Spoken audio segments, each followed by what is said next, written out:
सत्य का पवित्र शास्त्र जनवरी दिनांक 1। यहोवा के डरवैयों के चारों ओर उसका दूत छावनी किए हुए उनको बचाता है।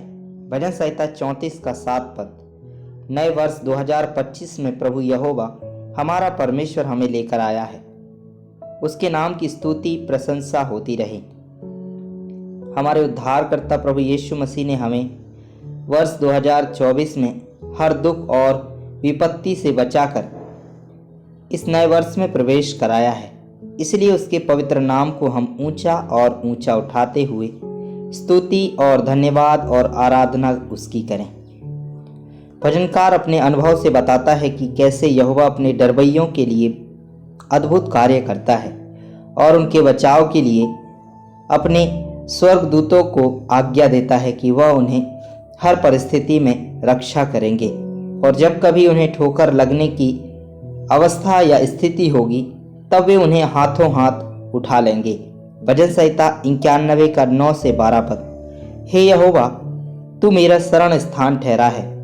तूने जो परम प्रधान को अपना धाम मान लिया है, इसलिए कोई विपत्ति तुझ पर ना पड़ेगी, ना कोई दुख तेरे डेरे के निकट आएगा, क्योंकि वह अपने दूतों को तेरे निमित्त आज्ञा देगा कि जहाँ कहीं तू जाए वे तेरी रक्षा करें। वे तुझको हाथों हाथ उठा लेंगे। ऐसा ना हो कि तेरे पंखों में पत्थर से ठेस लगे। संकट के समय जब शत्रु की सेना विरोध में आकर अपनी छावनी डालती है, तब परमेश्वर के स्वर्गदूत उसके डरवैयों के चारों ओर अपनी छावनी लगाकर युद्ध लड़ते हैं और युद्ध में परमेश्वर की प्रजा को विजय दिलाते हैं। इस बात का अनुभव हम दूसरा इतिहास 20 अध्याय में यहूदा के राजा यहोशापात के जीवन में देखते हैं, जब उसके विरोध में मोआबियों और अम्मोनियों ने और उनके साथ कई मुनियों ने युद्ध करने के लिए यहोशापात पर चढ़ाई की और आकर छावनी डाला। तब परमेश्वर यहोवा स्वयं उनकी ओर से युद्ध करने को जाता है और सारे शत्रु की सेना को नाश करता है। दूसरा इतिहास 20 अध्याय का 1 पद 22 से 24 पद।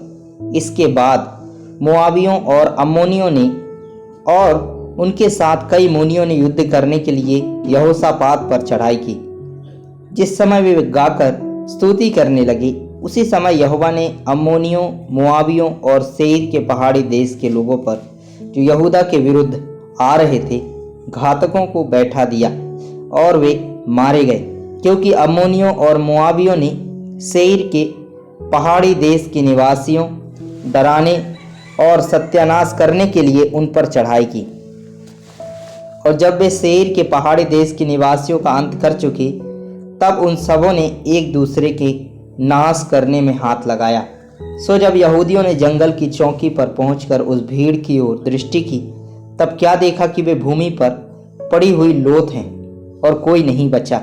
युद्ध के समय जब हिजकिय्याह राजा ने परमेश्वर यहोवा को पुकारा और उससे विनती की, तब परमेश्वर ने अपने एक स्वर्गदूत को भेजकर पूरे अश्शूर की सेना को एक रात में नाश किया। दूसरा इतिहास 32 अध्याय का 20 से 21 पद। तब इन घटनाओं के कारण राजा हिजकिय्याह और आमोस के पुत्र यशायाह नबी दोनों ने प्रार्थना की और स्वर्ग की ओर दुहाई दी। तब यहोवा ने एक दूत भेज दिया, जिसने अश्शूर के राजा की छावनी में सब शूरवीरों, प्रधानों और सेनापतियों को नाश किया, और वह लज्जित होकर अपने देश को लौट गया। और जब वह अपने देवता के भवन में था, तब उसके निज पुत्रों ने वहीं उसे तलवार से मार डाला।